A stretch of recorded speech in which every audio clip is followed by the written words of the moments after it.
방금 읽은 본문 말씀은 10월 9일 월요일 날 매일 성경 큐티 말씀이었습니다. 대부분 사람들은 자기가 잘못한 것이나 그리고 약점과 부끄러움을 감추기 위해서 아주 많은 노력을 합니다.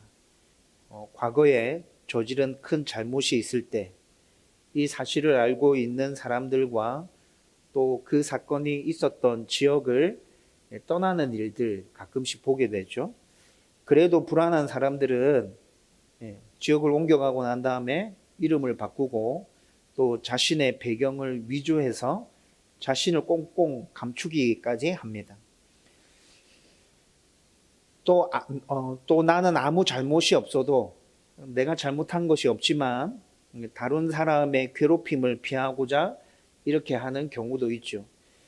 요즘 무인도 디바라는 드라마를 보고 있습니다. 여러분들 압니까? 네, 저는 드라마를 즐겨 봅니다. 무인도 디바를 보고 있는데 여기서 방금 말씀드렸던 이 상황이 펼쳐지고 있어요. 폭력 가장이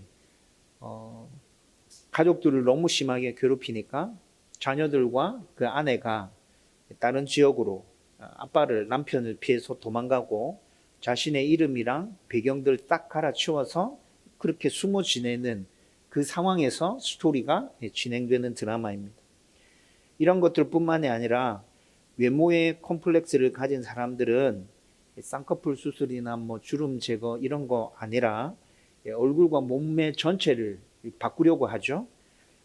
쌍꺼풀이나 주름 제거는 아주 예쁘게 봐줄 수 있지 않을까? 저는 개인적으로 그렇게 생각하고 있습니다.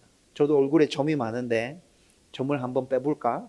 이런 생각들 하고 있죠. 그런데 이 정도가 아니라 얼굴 전체를 뜯어고치고 몸매 전체를 바꾸고 그리고 예전에 자신의 그 모습을 싸그리 다 지워버리고 자기의 새로운 모습으로 이 세상을 살아가려고 하는 사람들이 정말 많다는 거죠. 머리가 너무 많이 빠져서 대머리인 사람들, 머리를 어떻게 해서든지 많게 보이려고 이렇게 넘겼다가 몇 가닥 되지 않는 그 머리카락 가지고 난리법석이죠. 배가 많이 나온 사람들은 또 이를 감추기 위해서 여자분들은 배에다가 칭칭 감고 이렇게 하고 감추려고 하는 그 모습들 우리는 자주 보게 됩니다. 심지어 어린아이들은 가르쳐 주지 않았음에도 자기 잘못을 감추기 위해서 뭐 하죠? 자연스럽게 거짓말하죠. 그러나 세월이 지나면서 분명해지는 것은 아무리 감추고 싶은 것을 감추려고 발부둥을 쳐봐도 감춰지지 않는다는 겁니다. 여러분들 삶의 현장에서 진짜 가끔씩 경험하는 일 아닙니까? 내가 잘못했던 일, 또 나의 죄, 내 약점, 내 부끄러움 이런 거 완벽하게 끝까지 감춰지던가요? 잘 감춘다고 감췄는데 어느 날 불쑥 튀어나와서 굉장히 곤란을 겪게 되는 일 경험해 본 적 있을 겁니다. 잘 감추고 있다고 착각하면서 살지만 나의 잘못이나 죄는 시간이 지나면 반드시 드러나게 됩니다. 과학이 발전하면서 미제 사건이 점점 줄어들고 있다는 거 여러분 알고 계십니까?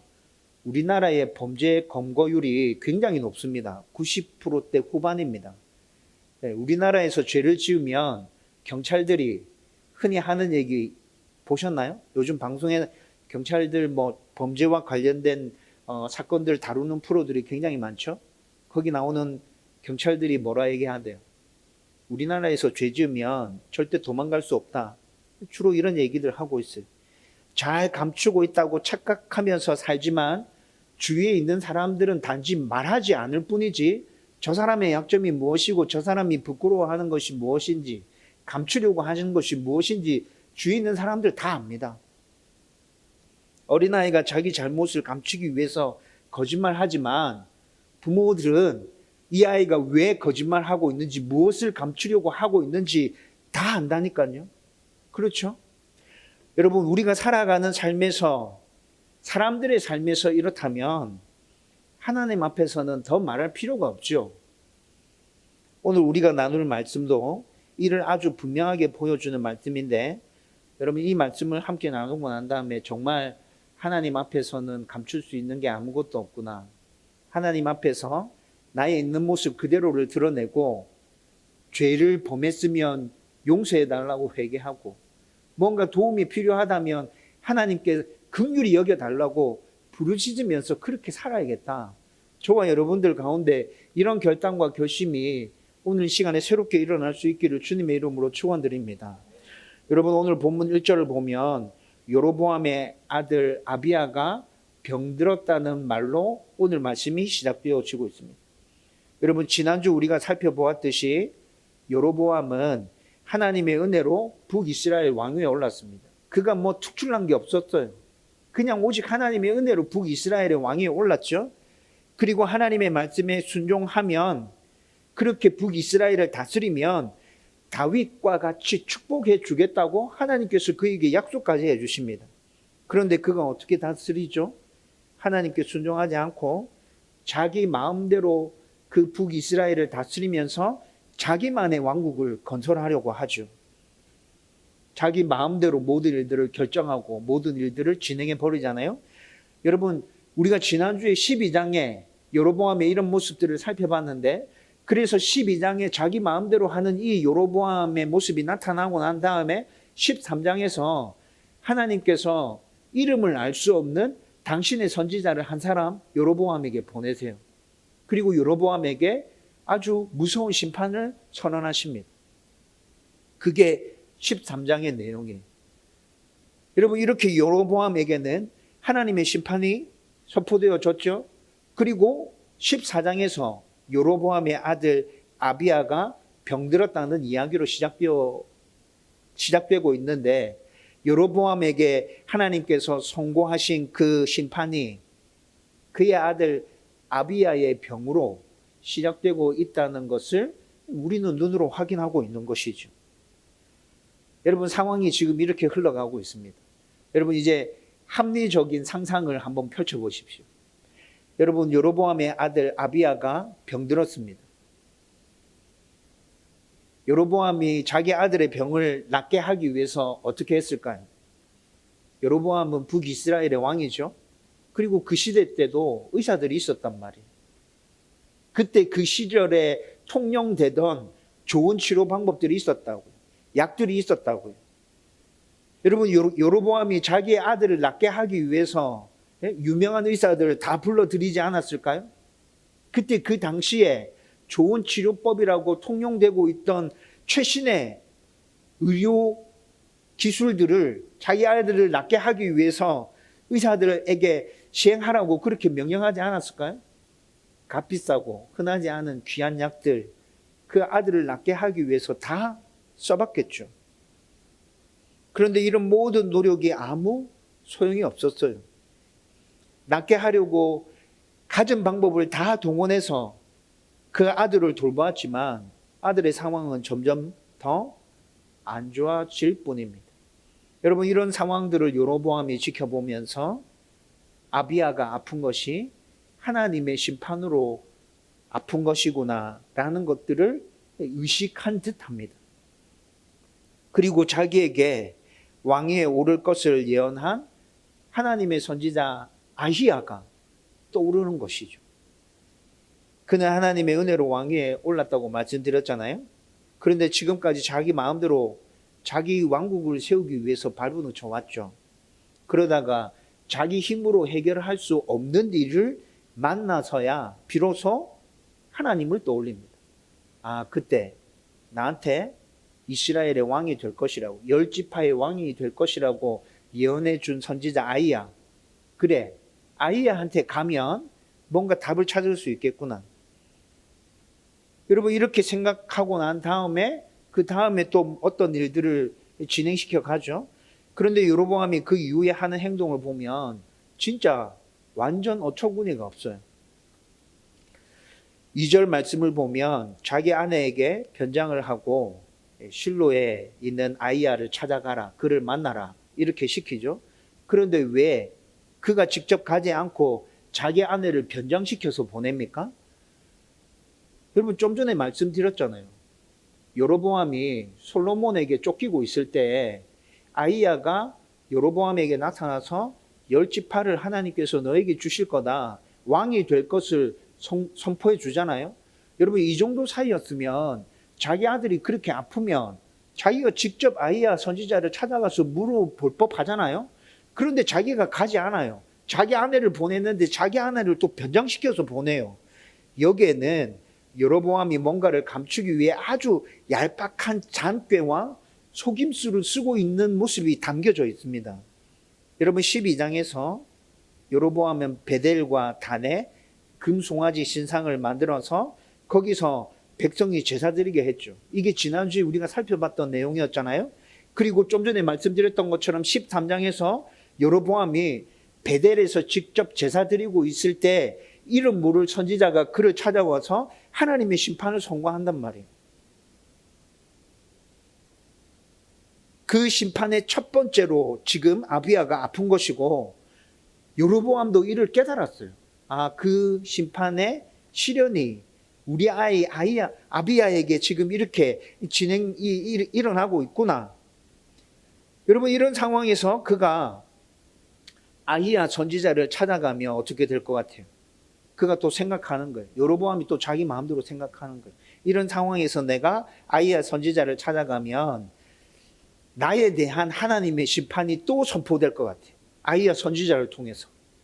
여러분, 이렇게 생각하고, 그래서 자기와 관련된 일이 아닌 듯 꾸며서 자기에 대한 심판이 또 선고될 것에 대한 두려움 때문에 여로보암과 관련된 일이 아니야 라는 걸 꾸며서 포장해서 자기 아내를 지금 아히야 선지자에게 보내고 있다는 거예요. 그리고 3절 말씀을 보면 아주 치밀하게 계획적으로 아히야 선지자를 속이려는 의도가 더 자세하게 드러납니다. 여러분, 그의 아내를 아히야에게 보내면서, 변장시켜서 보내면서 떡 10개, 과자, 꿀 1병 들려서 보냈다고 3절에서 얘기해 주고 있죠. 이 당시에는 선지자를 찾아가서 하나님의 뜻을 물어보려고 할 때 선지자에게 줄 예물을 준비하는 게 보편화되어 있었던 모습이었습니다. 여러분, 사울이 왕으로 추대되기 전에 나귀를 잃어버리고 나귀 찾아다니죠. 그때 못 찾고 막 헤매다가 자기의 종이 사무엘에게 한번 찾아가 보자 얘기하잖아요. 그때 둘이 주고받는 내용이 뭐예요? 선지자에게 줄 예물이 있느냐, 뭐 이런 얘기 주고받잖아요.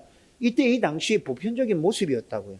그런데 이때 이 당시에 이렇게 하나님의 뜻을 알았다, 선지자를 찾아가서 예물을 주고 하나님의 뜻을 들려주는 그것으로 하나님의 뜻을 알았다 생각하면 점치는 것이랑 비슷한데, 이렇게 생각할 수 있어요. 그런데 구약시대 때는 성경이 없었잖아요.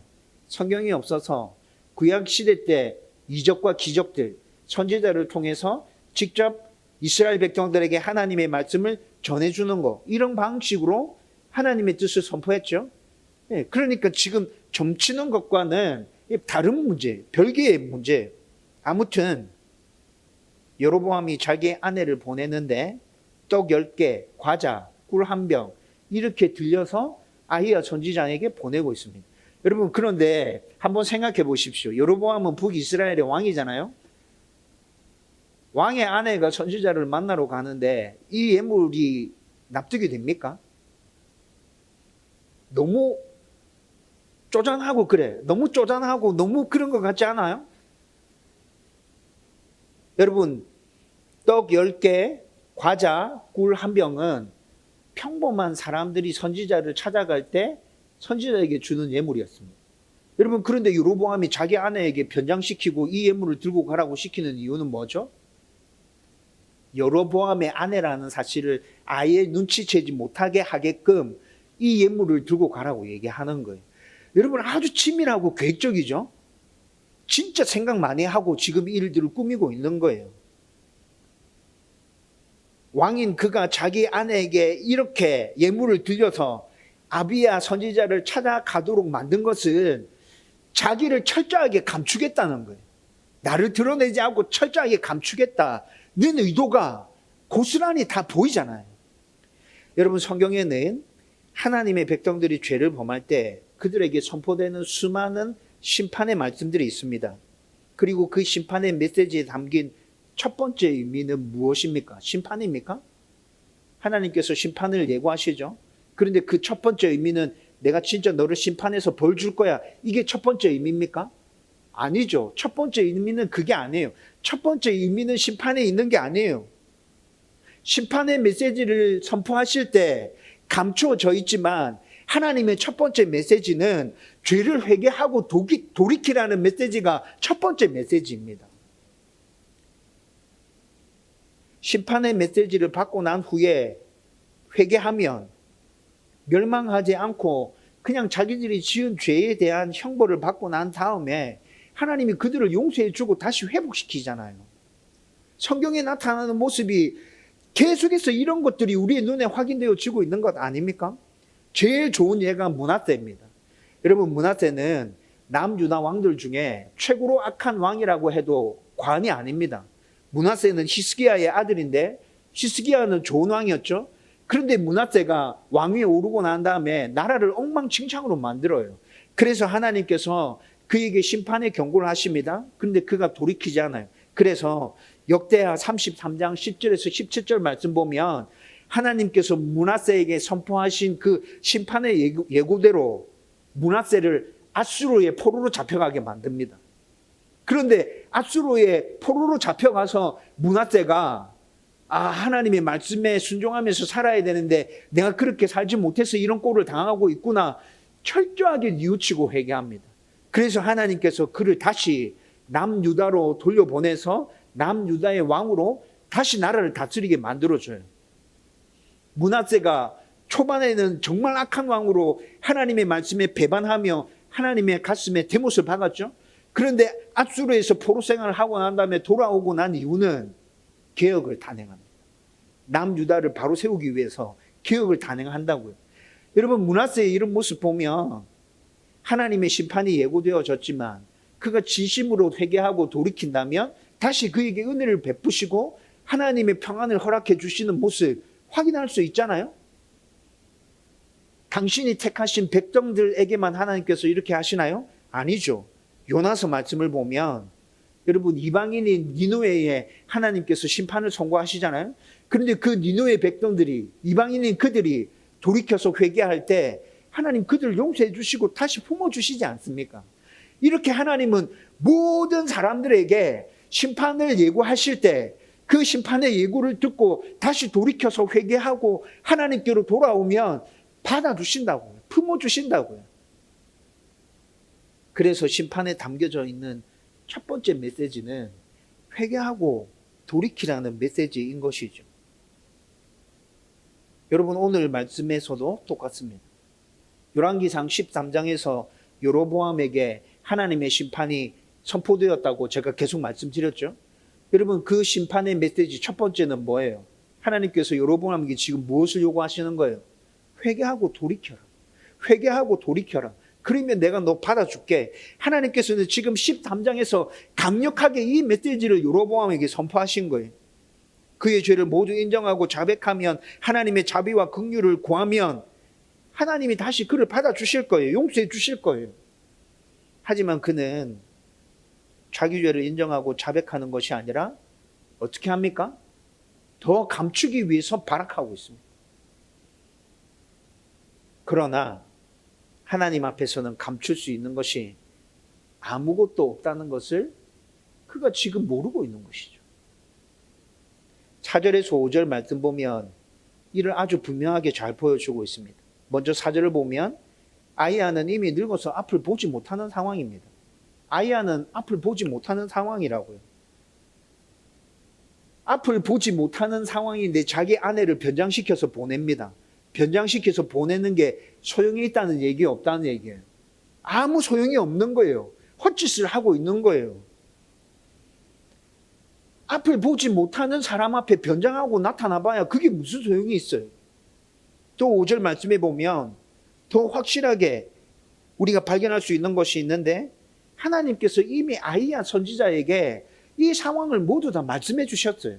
여로보암의 아내가 변장하고 너를 찾아올 거야. 그의 아들이 병들었어. 그래서 그 아들이 어떻게 될 것인지 궁금해서 너 찾아오는 거야. 이렇게 얘기해 줘. 하나님께서 이미 아이야 선지자에게 이 모든 상황들을 다 말씀해 주셨다고요. 하나님 앞에서 여로보암이 감출 수 있는 것은 진짜 아무것도 없어요. 감추려 하면 할수록 모든 것들이 더 분명하고 더 명확하게 드러날 뿐입니다. 여로보암에게는 이를 깨달을 수 있는 몇 번의 기회가 있었어요. 그런데 그 기회를 모두 다 여로보암 스스로 걷어차버렸죠. 여러분 11장에 보면 솔로몬 때 아이야 선지자를 통해서 하나님이 그에게 10지파를 주신다고 말씀해 주셨다 말씀드렸잖아요. 그렇죠? 여러분 이런 선지자를 통해서 이런 이야기를 전해 들었을 때 하나님은 이 세상 역사를 다스리고 통치하는 만물의 주권자가 맞구나. 여러분 깨달을 수 있는 기회가 있었어요. 그런데 이 기회 그냥 넘깁니다. 그리고 난 다음에 왕위에 올라서 여로보암은 자기 마음대로 나라를 다스렸다 말씀드렸죠. 그리고 13장에 가보면 하나님의 심판이 선언되고 난 다음에 이때 여로보암은 베델에서 금송아지를 자기가 만든 금송아지 베델에 두었고 단에 두었다 말씀드렸죠. 그 베델에서 지금 자기가 직접 제사 드리려고 하고 있는데 이름 모르는 선지자가 와서 그에게 심판을 예고했어요. 그리고 그 선지자를 향해서 잡아 죽이라 이렇게 얘기했는데 손에 막 굽고 막 이렇게 막 엄청난 사건들이 있었어요. 13장을 읽어보면 나와요. 그리고 베델의 제단이 갈라지고 그 제물 태워서 드리던 모든 것들이 땅으로 꺼져버리는 그런 사건들이 13장에서 있었단 말이에요. 여러분 13장에서 여로보암이 이런 사건을 경험했으면 아 하나님께 순종하고 하나님만을 신뢰하고 따라야 되구나 라는 걸 깨달을 수 있는 기회가 주어진 것이잖아요. 그런데 13장에 나타난 그 기회도 걷어차버립니다. 14장에 가서 그의 아들 아비야가 아프기 시작했을 때 아 하나님의 심판이 13장에서 선포된 그 하나님의 심판이 지금 아비야를 통해서 이렇게 시작되고 있구나라는 걸 깨달을 수 있는 기회가 있었어요. 그런데 14장의 그 기회마저도 여로보암은 또 발로 걷어차버립니다. 이 모든 기회들을 다 걷어차버리고 자기의 잘못, 자기의 죄악을 어떻게 하기에 급급하다고요? 감추기에 급급하다고요. 여러분 여로보암의 이런 모습들 진짜 어리석고 완전 미친 짓을 하고 있구나라는 생각이 들지 않으세요?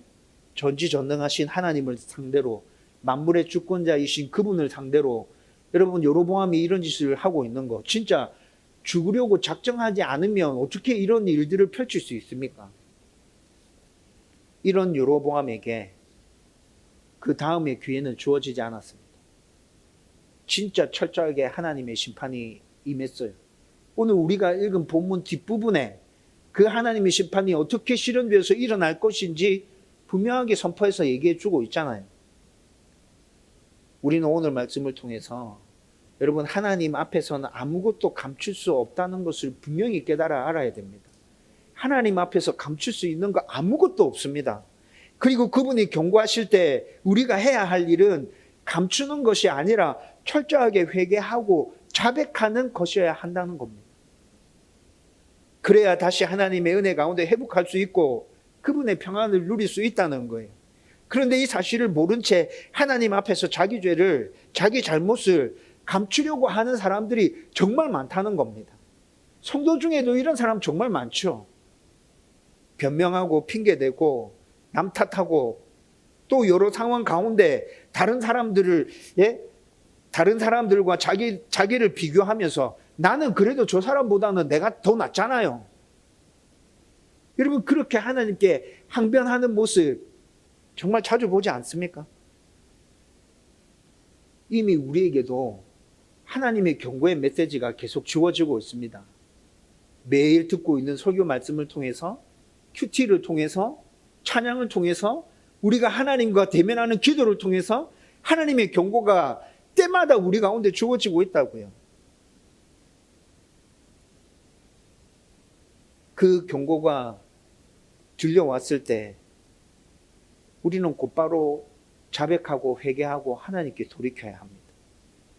그러면 하나님의 은혜 가운데 회복되고 다시 그분과 동행하면서 평안을 누리게 된다는 거죠. 여러분 제가 자주 말씀드리잖아요. 시편 86편 5절에 하나님은 선하셔서 우리의 죄를 사하시기를 기뻐하시는 하나님, 즐거워하시는 하나님, 우리 죄를 용서해 주기를 기뻐하시고 즐거워하신답니다. 하나님 그런 분이라고 시편의 시인은 그렇게 노래하고 있어요. 요한일서 1장 9절 말씀 여러분도 암송하는 분 되게 많을 거예요. 하나님은 선하셔서 우리가 우리 죄를 자백할 때 우리를 깨끗게 하시고 모든 불의에서 우리를 의롭게 하신다고 하나님께서 말씀해 주고 계시잖아요. 그런데 뭘 주저합니까? 뭘 감추려고 발버둥 칩니까? 하나님의 경고가 우리 가운데 주어질 때 우리는 그 하나님을 신뢰하고 우리의 있는 모습 그대로를 하나님 앞에 내어드리면서 그렇게 하나님의 은혜를 구하고 자비와 긍휼을 구하면 된다고요. 저와 여러분들의 신앙생활이 이런 신앙생활이 되었으면 좋겠어요. 여러분 이제 말씀을 정리하려고 합니다. 서론에서 잠깐 언급했었는데 우리의 죄와 잘못과 허물을 감추려고 하는 여러 가지 모습들 여러분 말씀드렸잖아요. 근데 그게 우리의 본능이에요. 그게 우리의 본능이라고.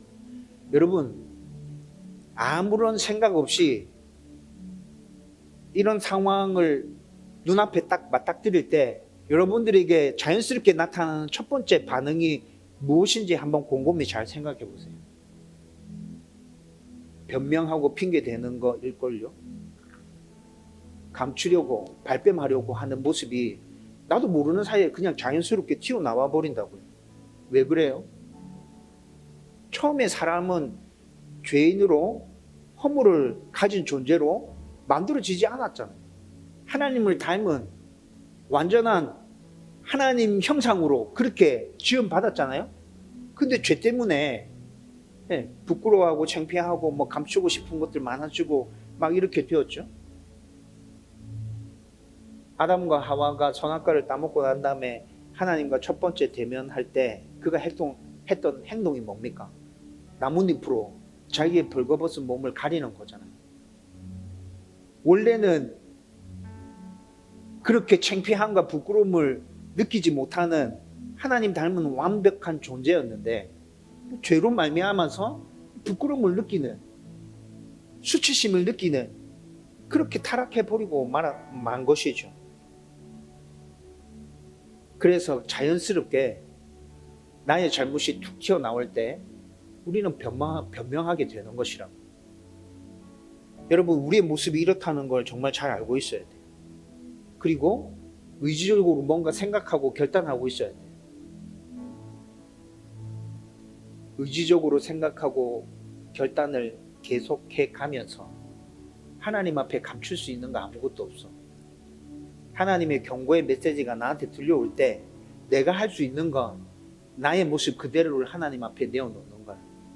그거 말고는 다시 회복할 수 있는 방법 없어.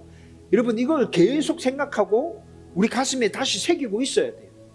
그래야 우리의 본능의 모습이 툭 튀어나오는 게 아니라 우리가 생각하고 의지적으로 우리 가슴에 새기고 결단하고 있었던 그 모습이 나타나게 되는 것이라고. 이것뿐만이 아니라 여러분들이 하나님을 바로 알면 하나님 앞에서 감출 수 있는 건 아무것도 없다는 것도 선명하게 깨달아질 겁니다. 하나님을 알면 알수록 하나님 앞에서 진짜 감출 수 있는 거 아무것도 없구나. 그리고 하나님을 알면 알수록 그 하나님은 사랑과 공의의 하나님이다. 전지전능하신 분, 우리의 좋으신 아버지, 우리의 좋은 주인. 하나님께 감출 수 없고 하나님이 그런 분이라면 그냥 차라리 내 안에 있는 허물과 약점들, 죄악들, 잘못들 온전히 하나님 앞에 드러내놓고 하나님 좀 불쌍히 여겨주십시오. 긍휼을 베풀어 주십시오.